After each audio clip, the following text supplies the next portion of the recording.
La revista de opinión Democracia agradece el patrocinio de... Si los síntomas persisten, consulte a su médico. Nadie me da mejores beneficios que CNT. Cámbiate ya. Vive tu experiencia CNT. Estudia posgrados en la Universidad Politécnica Salesiana. Ciertas. Elijo un banco verde. Produbanco. En pro de ti. Moderna Gourmet. Tiene los dos lados que buscas en un pan. La nutrición y el sabor. Más imponente. Más aguerrida. Así es la nueva Don Fenris 6 Thunder, con el respaldo de Corporación Maresa. En Andalucía entendemos lo que estamos pasando. Por eso te traemos el crédito único. Andalucía, 51 años. El Dorado Restaurante. Cocina peruana e internacional. Democracia AM y Democracia TV presentan el de la radio, la revista de opinión Democracia.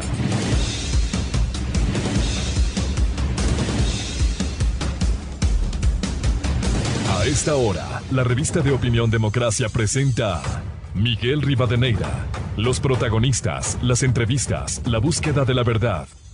Miguel Rivadeneira, en la revista de opinión Democracia.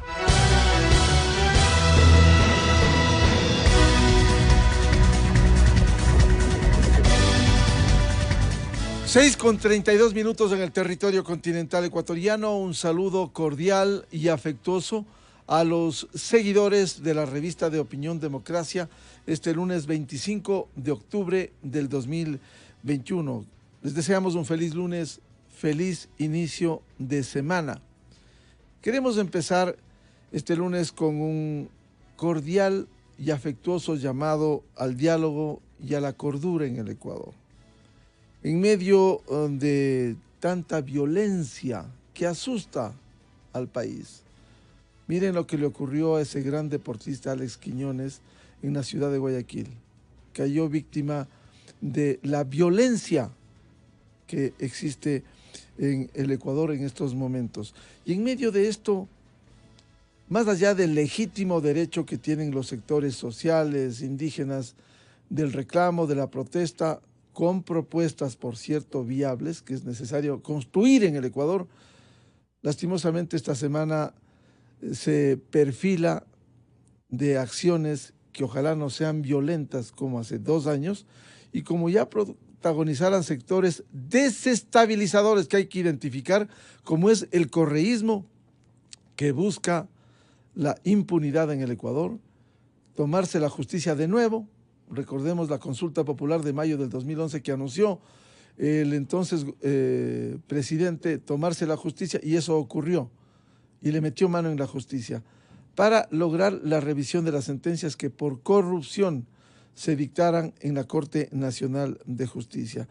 Por ello, reiteramos hasta el cansancio la necesidad del diálogo, la concertación, los acuerdos, los consensos, más aún cuando el gobierno, hay que decirlo, acaba de atender el viernes último el pedido de los sectores sociales e indígenas. El congelamiento de los precios de los combustibles era el punto número 1 para la CONAIE, su principal dirigente que busca la violencia en el país. Ahí sí está su libro, está retratado de cuerpo entero el libro Estallido.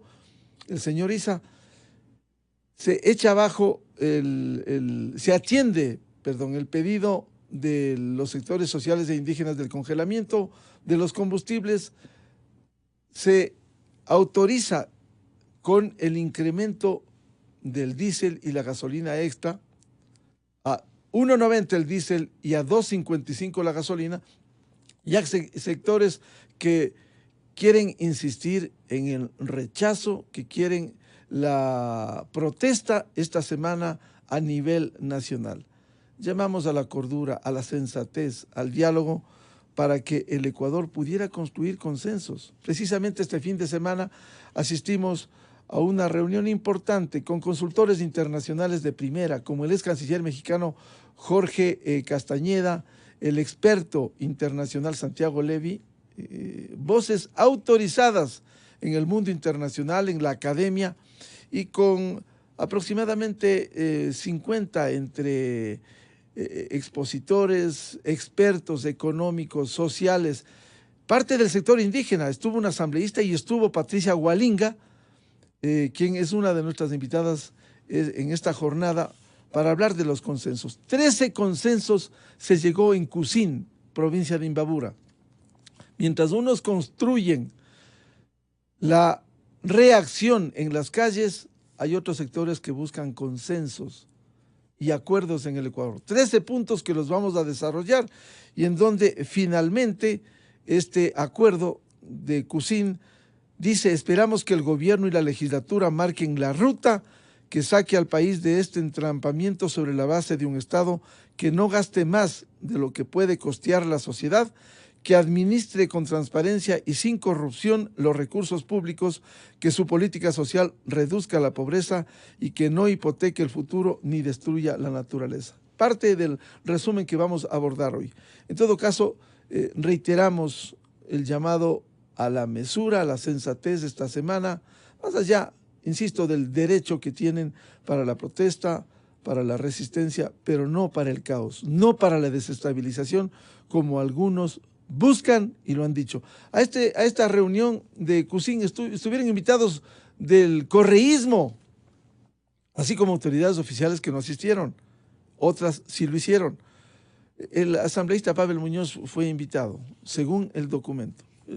Ni siquiera van, no quieren debatir, pero sí buscar plataformas para cuestionar los hechos que vive el Ecuador. Sobre esta base queremos iniciar la jornada de entrevistas con un panel.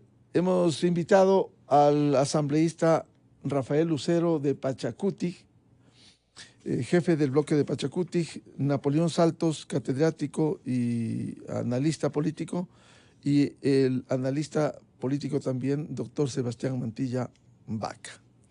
Queremos iniciar con el asambleísta Rafael Lucero. ¿Cómo profundizar un diálogo tan necesario en el Ecuador? Lo cual no implica dejar de lado las diferencias, las observaciones a las que tienen legítimo derecho, pero hay que construir este país. No profundizar los problemas que al Ecuador le tienen sumido en esta crisis, agravado por la pandemia que hizo crecer la pobreza y la miseria en el Ecuador. Asambleísta Rafael Lucero, muy buen día. Buenos días, gracias por la invitación, un saludo cordial a los amigos que hoy vamos a compartir. La preocupación que vive el país entero. Por supuesto, creemos que el Ecuador necesita en este momento la unidad de todo el pueblo ecuatoriano. Pero lo más importante es que también el gobierno de turno logre sintonizarse con la necesidad que vive el pueblo ecuatoriano, las preocupaciones que tiene, con un alto índice de inseguridad, con una tasa de desempleo muy elevada, con una crisis económica, con una crisis política, hoy se viene una crisis social.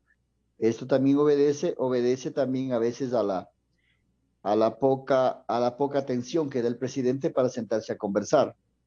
Si bien es cierto, ha congelado los combustibles, de cual fue un pedido de las organizaciones sociales, de quienes hacemos también el sector político de Pachacuti, pero nos sorprende enormemente cuando hace un congelamiento a 1.90, cuando el precio de gasolina el precio de diésel estaba a 1.69. Entonces hay una elevada alza del diésel, y eso nos preocupa especialmente cuando decimos queremos conversar, queremos dialogar. Y fruto de eso, hoy están las consecuencias que se viene anunciando el tema de movilizaciones del día de mañana, pero esperamos que el gobierno también se ponga en el mismo nivel del pueblo ecuatoriano.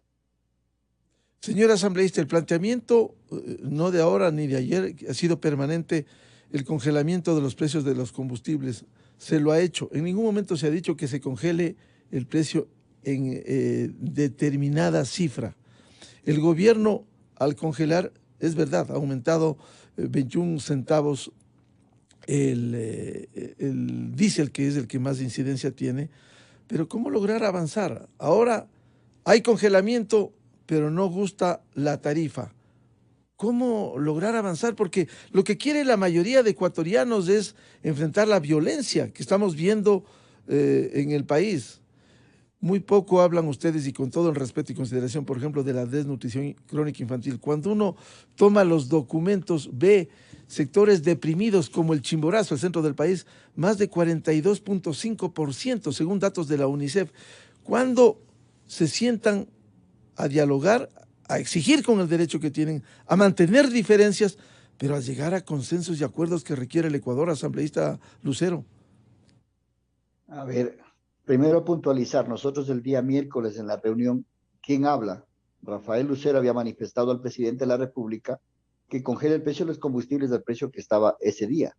¿Por qué? Porque ya estuvo cerca al precio internacional, y habíamos manifestado entre ellos el tema de combustible, y hemos manifestado inclusive que no pague justo por pecadores. Por supuesto que el subsidio del combustible beneficia a cierto porcentaje de ecuatorianos o de malos ecuatorianos, malos empresarios, el tema de malos transportistas, el tema del contrabando, el tema del narcotráfico, eso es una gran verdad. Pero ya el precio estaba más o menos ya cercano a la banda internacional. Y en ese sentido nosotros habíamos planteado que se congele al precio de ese día.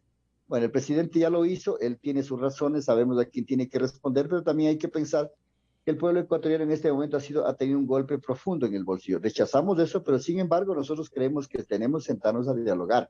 Nosotros el día miércoles hemos ido en calidad de asambleísta a conversar con el presidente, porque para eso estamos. Es verdad, confrontaciones entre los poderes políticos ni los sectores sociales. El Ecuador necesita de trabajo, el Ecuador necesita de sacrificio. Pero pienso que hoy por hoy el pueblo ecuatoriano ya hace su sacrificio. Ahora queremos ver cuál es el sacrificio que va a hacer el presidente también. El pueblo ecuatoriano tenga que hacer sacrificio para pagar la deuda externa, para pagar las necesidades del pueblo ecuatoriano. Pero, ¿cuál es el sacrificio que va a hacer el presidente de la República? Eso es lo que nos queda ahora flotando. Y creo que si el presidente dice, vamos a seguir conversando, pues listo, conversemos. Por ejemplo, nosotros, ¿qué hemos manifestado? Hemos manifestado que nosotros en la Asamblea Nacional tenemos una agenda parlamentaria donde recoge las demandas y las aspiraciones de las 5 bancadas infantil. La preocupación para mí es profunda porque yo soy de Chimborazo. Pero ahí yo regreso y digo, a ver, ¿qué rol juegan los gobiernos seccionales? ¿Qué rol juega el presidente de la Junta Parroquial, el municipio, el Consejo Provincial y por supuesto el presidente de la República? Esto hemos debatido y hemos dicho, a ver, ¿cuál es el rol que vamos a seguir trabajando en ese sentido? ¿Vamos a seguir solamente nosotros mirando la desnutrición infantil, especialmente en Chimborazo, en Colta y en el Cantón Guamote de manera especial? En mesas técnicas entre los gobiernos seccionales, las diferentes carteras del Estado que tengan que ver con este trabajo de combatir la desnutrición infantil. Entonces son muchas veces programas de gobierno que ya están ahí y que no han sido enfocados con la experticia necesaria para combatir estos temas. Son temas que tenemos que trabajar en profundidad, y de parte de la Asamblea Nacional venimos preocupados en ese sentido, y por esa razón nos hemos dicho, tenemos que dotar de políticas públicas que beneficien al pueblo ecuatoriano. Es verdad lo que usted dice, asambleísta Lucero. Esto hay que articular con los gobiernos autónomos descentralizados, los 221 consejos que forman parte de esto, y a veces muy poca rendición de cuentas le da. Hay que articular una política de Estado para afrontar la desnutrición crónica infantil, la pobreza, la miseria, y también el gobierno tiene que ir cumpliendo efectivamente también, y podría citar tanto que se habló de la focalización de los precios de los combustibles, los créditos al 1% que se habló, ojalá la condonación de las deudas menores.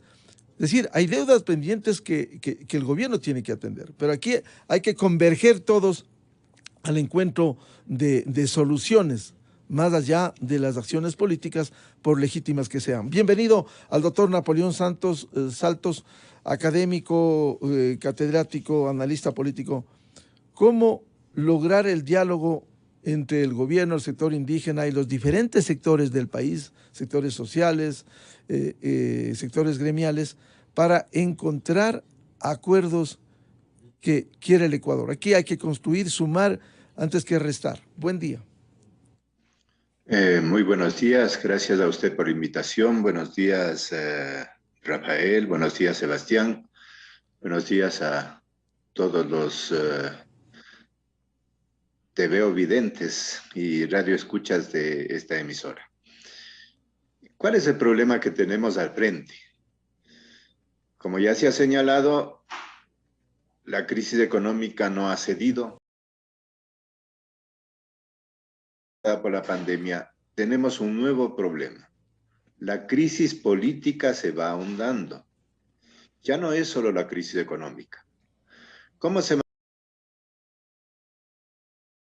ha dado como una incapacidad de las instituciones, tanto el Ejecutivo como el Legislativo, para poder dar un cauce a las necesidades fundamentales de la población?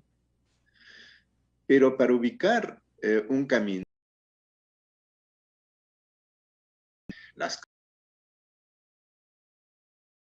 con los fantasmas con los cuales nos topamos o tratamos de crearlos.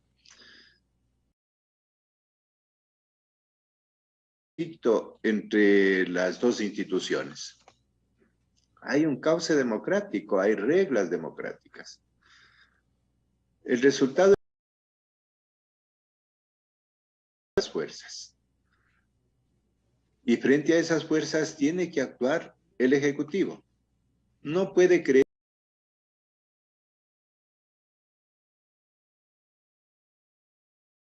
esta crisis. Cuando presenta su proyecto creando oportunidades, la Asamblea cumple su deber, devuelve el proyecto por no haber cumplido los requisitos constitucionales.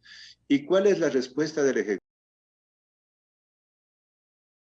La amenaza de la consulta crece, escala el conflicto político por los papeles, por los Pandora Papers. ¿Qué hace la Asamblea? Pide que el señor presidente, que está señalado en este problema, acuda al presidente. Negarse a concurrir. Las reglas son claras en el Parlamento. Contrapeso de poderes. Entonces aquí se habla de desestabilización. ¿Quién desestabiliza? ¿Quién es de frente a los problemas para empezar a encontrar soluciones? Y aquí también bajar otro fantasma. Si me permite, doctor Napoleón de que Santos, la movilización si me permite, antes de pasar a la movilización, a propósito de la respuesta de la Asamblea, doctor Napoleón Santos, pero no está bien que la Asamblea, a través de la Comisión de Garantías Constitucionales, está sesgada, y lo digo personalmente. Solo invitados de quienes han cuestionado al presidente de la República, que por cierto es una falla. Él anunció que iba a ir. Él anunció. Y después dijo que no iba. Pero desde la Asamblea sí se hace un juego. Esa comisión, por los invitados que ha hecho, y se levanta la mayoría de la Comisión de Garantías Constitucionales cuando se pide la invitación a otros. Está sesgada. Está sesgada. Ya hubo la comparecencia de la presidenta del CNE que dice: calificamos bien al presidente, y no solo en el 2021, en el 2020 para las elecciones 2021, en el 2017. El Tribunal Contencioso Electoral se pronunció por la calificación en su oportunidad. Pero más allá del caso Pandora Papers, preocupa también al Ecuador la actuación en la Asamblea Nacional, porque es casi, voy a poner un término un poco duro con el perdón de ustedes, se arma un relajo. ¿Cómo es posible que no investigue la Comisión de Fiscalización que le compete y va a la Comisión de Garantías Constitucionales? Con ese criterio habría que pedirle, entregarle a la Comisión de Soberanía Alimentaria, voy a citar ejemplos, para que haga la reforma tributaria, que la Comisión de Soberanía y Relaciones Internacionales trate la reforma laboral, que la Comisión de Fiscalización analice la reforma presupuestaria. Eso no está bien, no le hace bien al país, y con una actuación sesgada con las evidencias que se está viendo en el Ecuador. Por favor, doctor Napoleón Santos, y luego el tema de las reacciones sociales. Creo que también la política y una revisión del camino que está siguiendo, es evidente. Pero cuando hay estos problemas, ¿cuál es la tarea de los otros poderes, la tarea de la prensa, la tarea de la ciudadanía? Contribuir a que el camino que se abre en cada una de las tareas, hay tareas de la Asamblea respecto a la legislación, tiene ahí un cauce, tiene un camino respecto a la fiscalización, hoy nos estamos concentrando en la fiscalización que está sobre el tapete, no estoy negando las otras tareas que le corresponden y en donde también la Asamblea ha tenido vacíos, ha tenido problemas como los que se señalan para poder consolidar el proceso democrático y el proceso. Lo que estoy señalando en este tema de fiscalización, ¿cuál es el deber que nos corresponde a todos? No digo solo a los asambleístas, al propio presidente, a los comunicadores, que esa comisión que está analizando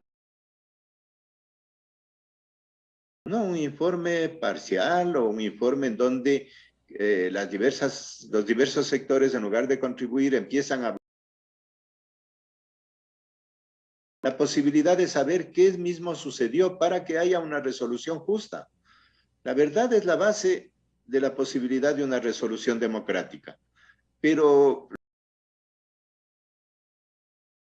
en este ejercicio de fiscalización, apenas sale el tema Pandora Papers, se concentra allí, no hay una visión integral. Digamos, este es un recorrido anterior, porque tenemos también Panama Papers, tenemos INA Papers, ahora tenemos Pandora Papers, luego sale el caso Saab, y cada vez ninguno de esos casos se llega al establecimiento de la democracia. Aquí tenemos que estar claros, todos estamos sometidos a la regla de la democracia dentro de la Constitución. Pero digo, esto se agrava porque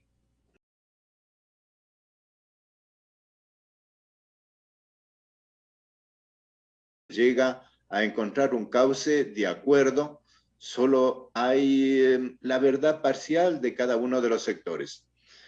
Y digo, hay otro fantasma. Creo que mostrar una imagen de que la movilización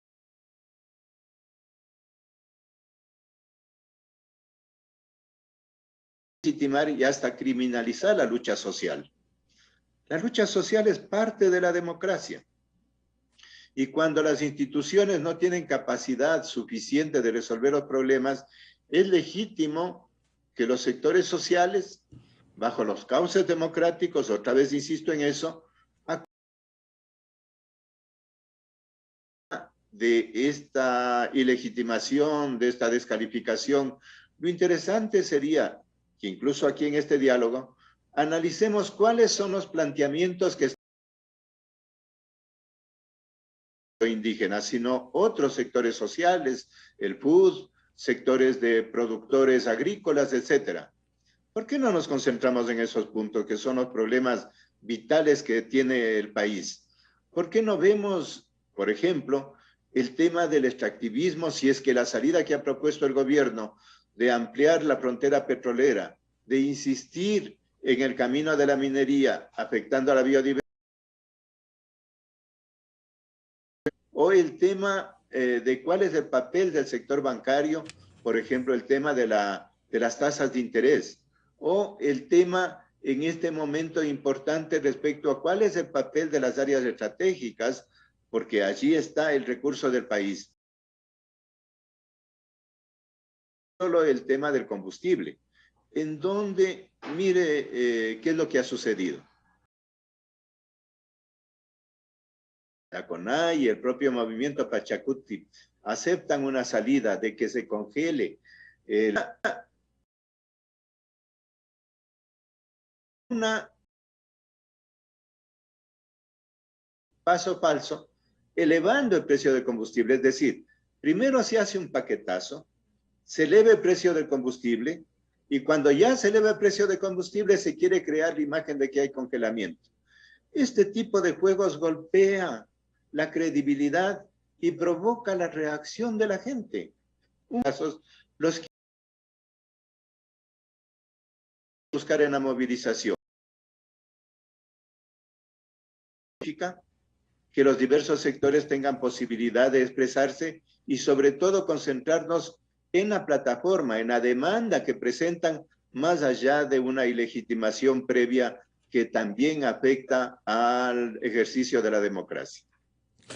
Es importante, por lo que señala el doctor Napoleón Saltos, efectivamente, la investigación debe ser para todos. Panama Papers de antes, INA Papers en el gobierno anterior, Pandora Papers, tienen que investigar todos. Y que haya una movilización pacífica, es loable escuchar que no se repita lo de octubre de 2019, que fue penoso. Se desbordó una manifestación legítima para incendiar la Contraloría, para buscar el caos y la desestabilización. Fue evidente lo que ocurrió, incluso con la reacción a momentos con excesos en la fuerza pública, que fue manifiesta en octubre de 2019, pero que no se repitan esas acciones violentas. Los reclamos son legítimos en el Ecuador. Bienvenido al doctor Sebastián Mantilla, director del Centro Latinoamericano de Estudios Políticos, analista político. ¿Cómo enfrentar estos momentos difíciles? La solución de los conflictos a través de los diálogos y no las imposiciones de ningún sector. Buen día. Buenos días, muchas gracias por la invitación. Un cordial saludo también igualmente al asambleísta Rafael Lucero y al profesor y académico Napoleón Saltos. Para mí es un gusto compartir ese espacio con ellos. Bueno, yo creo, Miguel, que vivimos un momento político delicado, como mencionaba Napoleón. La situación, a más de las crisis que vive el país post-COVID, yo diría el tema sanitario, el tema de las cárceles, el problema de la inseguridad, el problema del desempleo, el problema de la pobreza, el problema del crecimiento de la marginalidad y digamos el descuido hasta cierto punto de los temas medioambientales relacionados también con los sectores extractivistas. Creo que se añade igualmente una crisis en el ámbito político, y una crisis en el ámbito político porque yo le diría que mucho se habla del diálogo, pero tal vez no sé si es que no sabemos cómo dialogar. Y creo que eso se aprecia en el sentido de estos, digamos, como acercamientos fallidos entre el gobierno, la Asamblea Nacional, entre el gobierno, el sector indígena, entre el gobierno, los choferes, entre el gobierno y otros sectores de la sociedad. Y yo le diría prácticamente un poco, para un poco poder ver hasta cierto punto lo que yo digo. O sea, no creo que la decisión, por ejemplo, tomada del gobierno, decir, bueno, muy bien, el sector indígena exige la derogación de los decretos ejecutivos que permitían hasta cierto punto ir ajustando cada cierto tiempo, mensualmente, el precio de los combustibles para acercarlos a un precio internacional, que digamos es lógico, es entendible, es comprensible desde la lógica económica. Hay que también igualmente entender que hasta los Estados Unidos no es como un país europeo. Y luego de una situación delicada del COVID, yo creo que el tema de los combustibles es un tema sensible, y la política de decir, bueno, muy bien, vamos a liberalizar el tema del precio de los combustibles y eliminar los subsidios, puede ser eventualmente tomado en cuenta o aplicado en otro país, pero no a la realidad ecuatoriana. Y un poco retomando el tema, creo que no es la decisión más adecuada la del presidente de haber dicho, bueno, muy bien, acepto un poco el pedido del sector indígena que me pide la derogatoria de los decretos ejecutivos, congelamos el precio, pero de paso subo, por ejemplo, el precio del diésel a 1.90 y subo el precio de las gasolinas extra y Ecopaís a 2.55. O sea, eso suena, digamos, a un paquetazo un poco hasta cierto punto escondido. Y creo que igualmente el hecho de, por ejemplo, es un tema que todavía no ha estado analizado suficientemente bien, el contenido de la propuesta de reforma tributaria planteada por el gobierno. Habría que ver también igual hasta qué punto estos dos planteamientos, que lo que llevan hasta cierto punto es a solucionar el problema de cómo pagamos la burocracia, de cómo pagamos los gastos del Estado, cómo pagamos el funcionamiento del Estado. También uno busca también alguna respuesta frente a estas propuestas del gobierno y dice, bueno, ¿en qué medida estas dos propuestas que se están planteando, o todo este esquema que está planteando en un inicio el presidente Lasso, lleva a solucionar los problemas de la reactivación económica y generación de empleo. Ninguna de las dos medidas que hasta aquí se están tomando, como es el hecho de la subida de los combustibles y congelamiento en 2.55 de la extra y 1.90 del diésel, solucionan, así como también un tema de la reforma tributaria, solucionan los problemas de la reactivación económica y generación de empleo. Entonces yo creo que hay también incluso, Miguel, Napoleón y Rafael, creo que se pueden todavía barajar muchísimas alternativas, más allá del tema de las dos leyes, una ley relacionada con el tema tributario y el tema laboral. Se pueden barajar muchas otras decisiones, incluso de política pública, que no dependen de un decreto ejecutivo, para reactivar la economía, generar empleo, así como trabajar, por ejemplo, en el tema de los sectores desfavorecidos que han sido golpeados fuertemente por la pandemia. Entonces yo creo que el hecho, por ejemplo, de subir y congelar el precio no es, digamos, como un indicador positivo para el diálogo. Lo que hace es acentuar las diferencias entre los distintos sectores que quieren o desearían sentarse a dialogar y atizar de alguna manera las diferencias. Entonces yo creo que esa no es la posición. Creo que igual, no quiero un poco sentarme o concentrarme en decir en que vaya solamente la gestión política desde el lado del gobierno. También creo igualmente que creo que hay críticas que se pueden hacer también a la misma asamblea y a la misma dirigencia indígena. Una dirigencia indígena que ha sido hasta cierto punto también politizada y que desde hace algún tiempo atrás una parte de esa dirigencia indígena ha sido tomada por el correísmo. Yo soy de la hipótesis igualmente de que buena parte de las protestas que se dieron en octubre del 2019 fueron protestas que fueron de alguna manera impulsadas por un correísmo que ha sido infiltrado en el sector indígena y que se mantiene presente, y me refiero específicamente, por ejemplo, al papel que juegan ahí líderes, entre comillas, ¿no? Líderes como el señor Leonidas Issa y otros más. Entonces creo que hay ciertos líderes o actores políticos que no buscan el diálogo, que no buscan, digamos, el consenso, que no buscan un objetivo general de país, sino intereses políticos claramente definidos. Eso se puede apreciar, como mencionamos anteriormente, por ejemplo, a veces en las posturas radicales que plantea el señor Issa, pero también hasta cierto punto en ciertas decisiones que se toman, por ejemplo, como de parte de la Asamblea Nacional, cuando un tema, por ejemplo, tan delicado como el tema de los Pandora Papers, no es investigado por una comisión de fiscalización, sino por una comisión de derechos constitucionales, que uno no sabe, esa comisión debería estar dedicada a otros temas y sabe perfectamente que no son para temas de lucha contra la corrupción, investigación en este sentido, pero donde claramente vemos que ahí hay una mayoría, eso sí, es una comisión controlada por el correísmo, por Pachacutic y por uno o dos asambleístas que posiblemente son claramente también identificados. Es decir, está también incluso, por otro lado, cuando somos hasta ciertamente, yo diría, suspicaces, cuando analizamos estos hechos políticos, vemos que también incluso está madurando ahí Doctor una especie Sebastián de Mantilla, alianza. Doctor Sebastián Mantilla, lo que usted señala, ¿esto acaso deslegitima una acción legítima de la Asamblea Nacional de fiscalizar el sesgar de esta manera a otra comisión que no le correspondía? Deslegitima y digamos hasta cierto punto deja sin piso las acciones que va a emprender esta comisión de fiscalización. Del lado del presidente y del ejecutivo se ha dicho que esa comisión ya tiene adelantado el informe y que ese informe va a ser desfavorable. Igualmente yo diría que deslegitima no solamente por el hecho de haber pasado este hecho tan delicado a una comisión que no le compete, pero yo diría que también igual se suma una serie de hechos políticos y yo diría de desaciertos que ha tenido lamentablemente la presidenta de la Asamblea y Pachacutic en la conducción de la Asamblea Nacional, cuando se refiere, por ejemplo, a temas que ya han sido de conocimiento público. ¿Qué ha pasado con los temas, por ejemplo, como un asambleísta que dice lo que pasa es que no se dejen ver, sino tienen que robar bien y roben bien? Y si simplemente les hace un llamado a un asambleísta y le dicen, ¿sabe qué? Nos llama la atención o le hacen un llamado de atención, tenía que haber sido iniciado un proceso interno de depuración, donde la Comisión de Ética debía haber tenido un papel preponderante.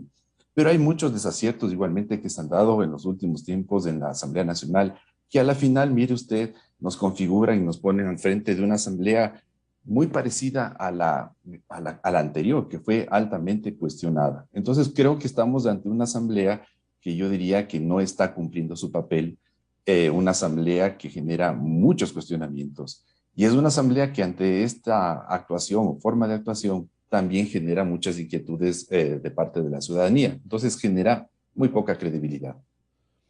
Asambleísta Rafael Lucero, un hecho destacado fue que usted concurrió, al igual que 8 colegas más, a dialogar con el presidente, lo cual demuestran que el diálogo debiera funcionar, debiera llegar a acuerdos.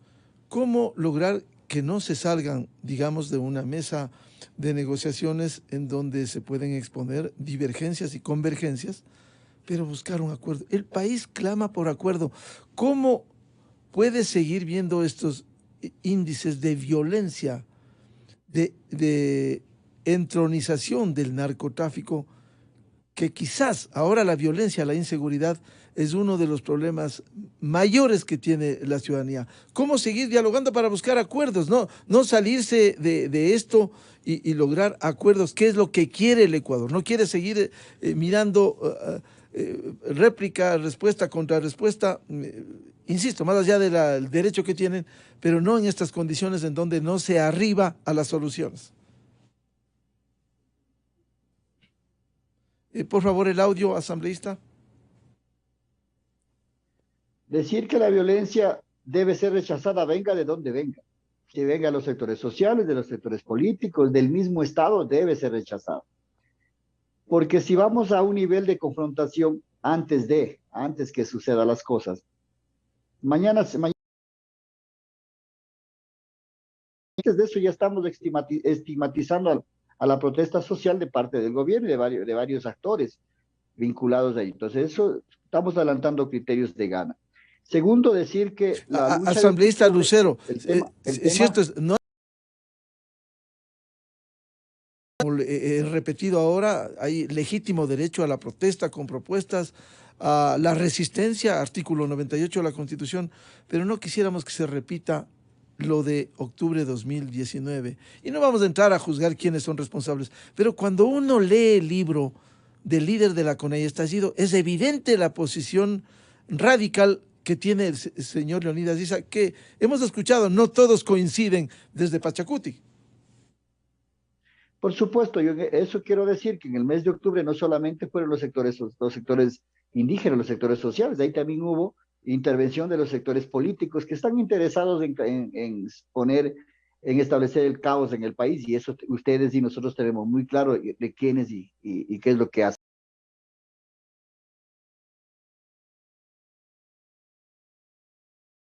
Una diferencia, yo no estoy de acuerdo en el tema de la violencia, yo estoy de acuerdo en que debemos sentarnos a dialogar.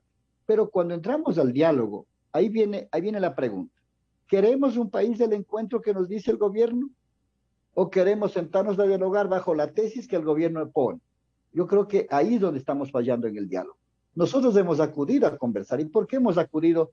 Los 9 asambleístas más el compañero coordinador nacional, la compañera subcoordinadora Cecilia Velázquez. ¿Qué hemos hecho? Hemos ido a plantear las propuestas que han venido demandando los sectores sociales, nuestras bases de... Ahora pasa ya. Miren, el presidente ya elevó el combustible y congeló. Ya, ok, podemos darlo eso por aceptado. Pero ¿cuándo va a hacer la reducción de la tasa de interés para los créditos bancarios? ¿Cuándo va a hacer un análisis profundo de la situación del pueblo ecuatoriano que tiene deudas con diferentes bancos y que hoy, después que estamos comenzando a salir de una pandemia, muchos de ellos están siendo embargados, sus terrenos embargados, sus casas por más de un año, hacinados sin poder producir, pero sin embargo la banca ¿qué ha hecho? Cobra los intereses, sigue el interés de mora, siguen las demandas. Entonces eso sí es un tema que tiene que ver el presidente de la República. ¿Cuándo vamos a ver el tema de seguridad? Y la seguridad no solamente es saco a la policía, saco al ejército a las calles y listo, vamos a arremeter con todo. Cuando el ingreso migratorio al Ecuador es carta abierta. Veamos cuántos detenidos existen en las cárceles que son extranjeros. Revisemos esas tasas. O sea, no es solamente decir, saco el ejército ya a controlar al pueblo ecuatoriano. ¿Y qué sucede? ¿Qué sucede con la migración que ingresa al Ecuador? ¿Qué sucede cuando hablamos de producción? ¿Qué sucede con las fronteras abiertas para que ingresen los productos de otros países, especialmente agrícolas, al Ecuador? A través del contrabando. Y sin embargo, se pretende decir que queremos generar empleo en el Ecuador, cuando los productos de los vecinos países que ingresan entran a mitad de precio, ni siquiera un punto de comparación con el costo de producción del pueblo, del campesino ecuatoriano.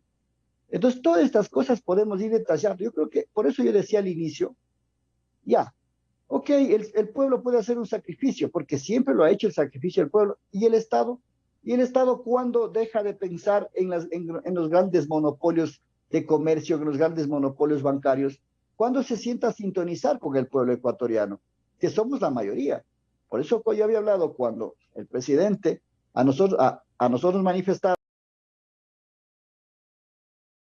estos grupos que siempre se han sido nombrados, los contrabandistas, los narcotraficantes, las empresas navieras, ese es un porcentaje minúsculo comparado con la gran mayoría del pueblo ecuatoriano.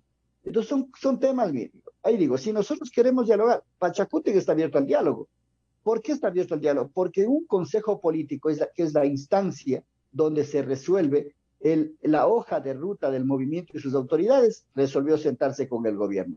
Ese fue un tema que nosotros fuimos a plantear, no solamente el tema de los combustibles, planteamos el tema de la agenda parlamentaria en calidad de asambleístas. Y si bien es cierto, la Asamblea podrá tener los errores que han sido enumerados en esta mañana, pero nosotros venimos haciendo un trabajo de cumplimiento de la ley. ¿Cómo podemos dar paso a un proyecto de ley del presidente de la República que incumple con la norma legal vigente del país? La Asamblea es la instancia que tiene que cumplir la ley al pie de la letra. Imagínense si nosotros le damos al Ejecutivo paso con un proyecto de ley que incumple la Constitución. ¿Qué esperamos de los demás ecuatorianos? Entonces, por esa razón, eso no le gusta y ahí comienza quién tiene razón, quién tiene la culpa.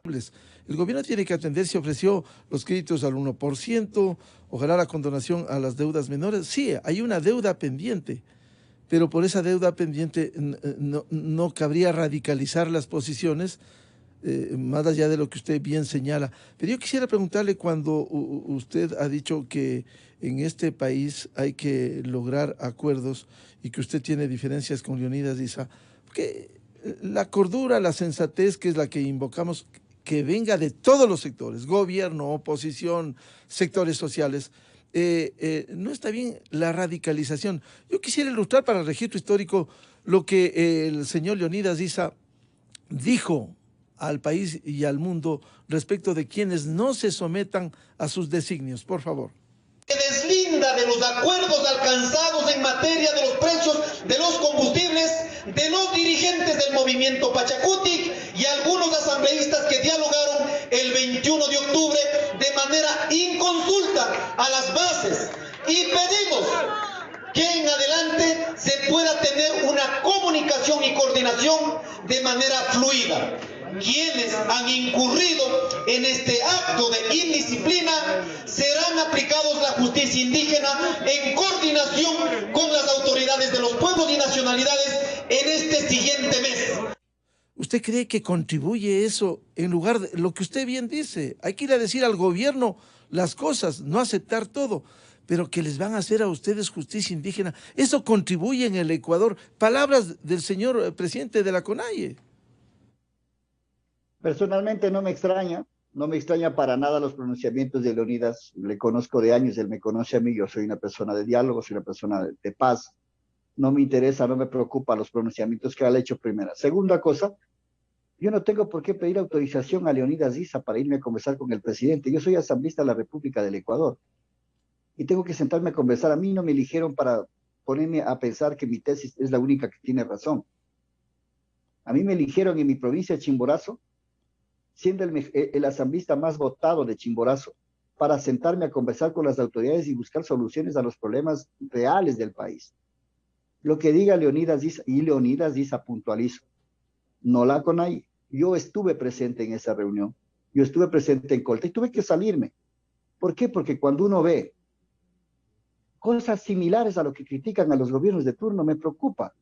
Uno tiene que pregonar con el ejemplo, ser tolerante, escuchar las razones, hasta pedir la palabra y no me dieron la palabra ese día. Me negaron la palabra. Entonces yo dije, listo, ¿yo qué hago aquí? En una reunión, entre comillas, de actores políticos, no de actores sociales. Entonces yo opté por salir, me dije, listo, aquí no hago absolutamente nada, y esperemos a ver si hace en realidad la justicia indígena, porque eso es un tema que viene siempre amenazando, eso suena en amenaza, y repito, eso hacen, yo por eso dije, tengo diferencias con Leonidas Diza, lo debo hacer público y lo voy a seguir haciendo público, porque no voy a permitir que a pretexto de una lucha social, de una resistencia, pretendan dañar la imagen de un diálogo. Nosotros fuimos a conversar, ¿y qué fuimos a plantear? Los mismos puntos que la CONAIE plantea. Claro, ahí el presidente nos jugó a nosotros una mala pasada cuando suben los combustibles y congela. Es una mala pasada que hasta ahí puedo entender el malestar de Leonidas Diza. Pero más allá de eso, nosotros hemos planteado temas de diálogo, que ha habido acuerdos, que ha habido amarres. Yo quisiera preguntar cuáles son los amarres que existen. Yo ahí respeto mucho, no lo comparto. Somos un país democrático, Leonidas Diza tiene su punto de vista, nosotros lo tenemos lo nuestro. Personalmente yo tengo mi punto de vista. A mí me eligieron para dialogar, para conversar, para consensuar, para buscar soluciones a los problemas vigentes del país. Lo resto, lo que diga Leonidas Diza me tiene sin cuidado. Y la justicia indígena, eso a veces es para llenar de energías a los seres humanos. Bien, muy importante las precisiones que usted ha hecho, yo quiero destacarlo, lo cual no significa que usted esté haciendo renunciamientos a las demandas al gobierno, pero es importante que en el país haya o un camino del diálogo sensato, tranquilo, y otra, la radicalización, que no le hace bien al Ecuador. Doctor Napoleón Saltos, ¿cómo lograr a través de los acuerdos que, sin dejar de actuar como le corresponde a la Asamblea Nacional, legislar y fiscalizar, pero llegar a acuerdos? El país quiere acuerdos, doctor Napoleón Saltos. Tanto Rafael como Sebastián han presentado cuáles son los problemas que afectan al país. Aquí se ha hecho una lista de la grave crisis que estamos viviendo. A la crisis económica, a la crisis sanitaria, ahora se añade una crisis política. Entonces, la pregunta es, ¿cómo salimos de estos problemas? ¿Qué es lo que le preocupa a la población? Hay un cauce. El cauce es el que señala la Constitución, es decir, el cauce es el de la democracia, de esta democracia representativa que vivimos. La primera responsabilidad es del Ejecutivo, que tiene que dar respuestas a estos problemas. ¿Qué es lo que se observa haciendo un análisis objetivo? Parecería que el gobierno no tiene una ruta, no tiene una política. No hay actos que empiecen a solucionar estas crisis. Porque no encontramos una respuesta frente a la crisis económica, excepto el haber mantenido la subida de precio de los combustibles y ahora este fiasco último para tratar de cerrar. Aparte del acuerdo con el Fondo Monetario, que parece que tiene algunas rutas, 10 acuerdos, yo pregunto, ¿cuáles son las otras medidas fundamentales que se han tomado? Bueno, la propaganda sobre la vacuna, que está bien, pero no encuentro una ruta económica, excepto la presentación del proyecto de ley creando oportunidades, que ¿por dónde va? La que nos propone. Es una salida, hasta ahora, no sabemos si modificará, de una reforma tributaria que traslada el peso a la clase media. Y en segundo lugar, una reforma laboral que traslada el peso sobre los trabajadores. No hay este sentido grande de país de que compartamos todos el momento de crisis. ¿Cuál es el aporte de la banca? ¿Cuál es el aporte de las grandes empresas? ¿Cuál es el aporte incluso de las empresas transnacionales que están en el Ecuador? Porque no es que ellos no tienen que ver con nuestra economía. Entonces no se puede escoger un camino que afecta a los sectores que ya han sufrido la pandemia y se deja prácticamente un camino libre a quienes ya han sido beneficiados. Y así podríamos ir analizando qué pasa en este momento a nivel global, como es el tema del extractivismo. Mire, voy a topar solo un punto para ver cómo los cauces que se abren luego se los cierran. Cuenca hace una consulta. El 80%. ¿Cuál es la vía? La defensa del agua y la biodiversidad que nos obliga a ser creativos con las riquezas que tenemos del país. ¿Cuál es la contrarrespuesta que hay hasta ahora? No hay obediencia a ese mandato y por el contrario se sigue en la misma línea extractivista y minera con los conflictos que se crean. Es decir, la democracia abre cauces y estoy citando dos formas. En este caso la consulta, pronunciamiento masivo, 80%. ¿Tiene efecto eso para solucionar? Si se abren caminos para diversas formas de solución, incluido el diálogo, hay que ser respetuosos con ese camino. Hay una responsabilidad, y aquí le corresponde al Ejecutivo, ver cómo abre un real diálogo. Un balance. Ejecutivo y Legislativo han logrado un diálogo, vemos que no. Hay un límite, un fracaso. Se ha logrado un diálogo con los sectores sociales. ¿Cómo abrimos ese cauce exigiendo no solo al uno? Parecería que aquí la responsabilidad quiere hacerse recaer sobre el movimiento indígena o sobre Leonidas Issa. Ya, el problema va a ser que va a haber movilizaciones y el fantasma de octubre reduciéndolo al hecho de que hubo fuerzas políticas interesadas en crear conflicto, en lugar de reconocer que allí fue una gran jornada en que se presentó una propuesta y se llegó a un acuerdo que fue precisamente el tema de los combustibles. Entonces, ¿dónde está el... Se requiere aquí grandes acuerdos. Se requiere aquí que el país encuentre un cauce conjunto.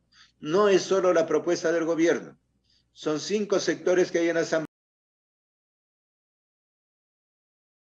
Concentremos en ese debate.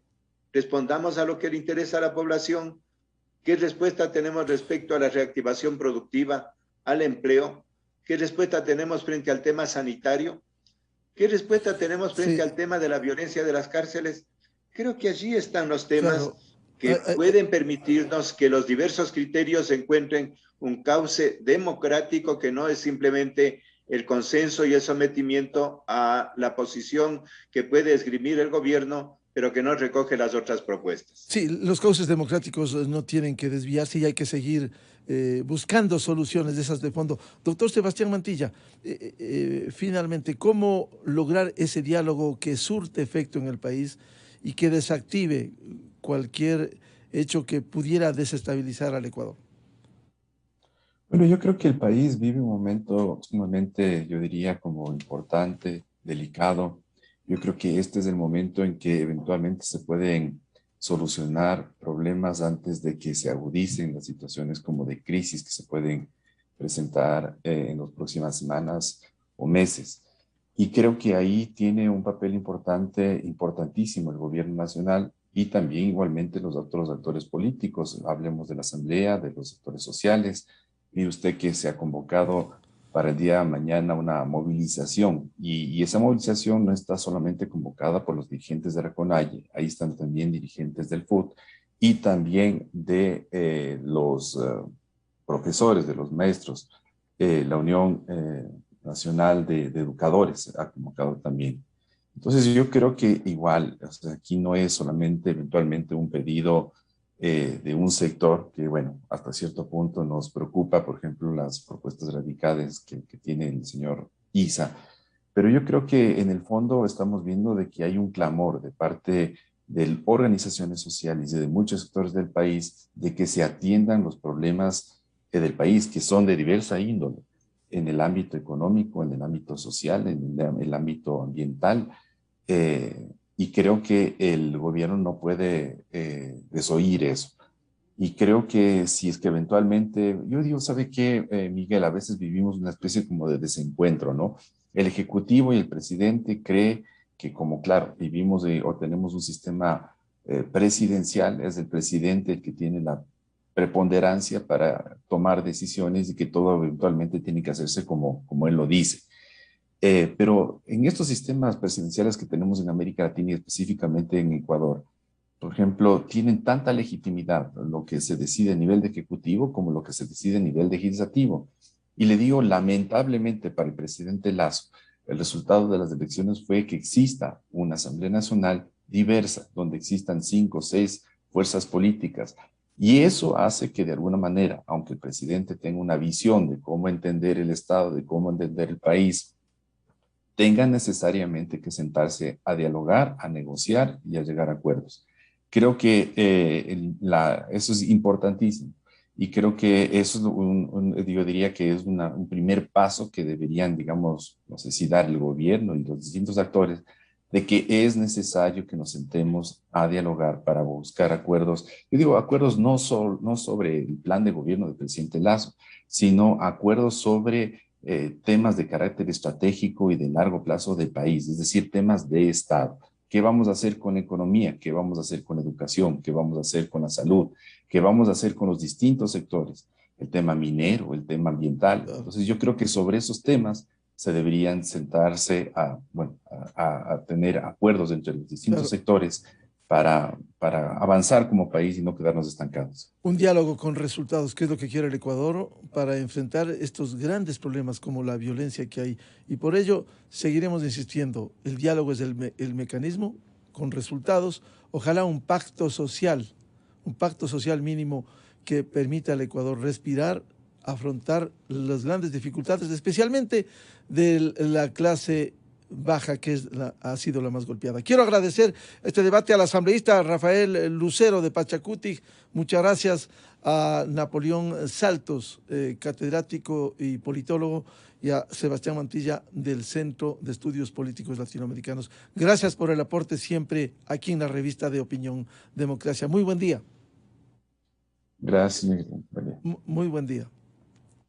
7:28 minutos en el territorio continental ecuatoriano. Pausa publicitaria en la revista de Opinión Democracia y ya viene un diálogo con la ministra de Gobierno, doctora Alexandra Vela. Temas de interés, las manifestaciones, esta jornada de protestas y también los diálogos que son fundamentales, gobierno y sector indígena y sectores sociales tan importantes para encontrar soluciones.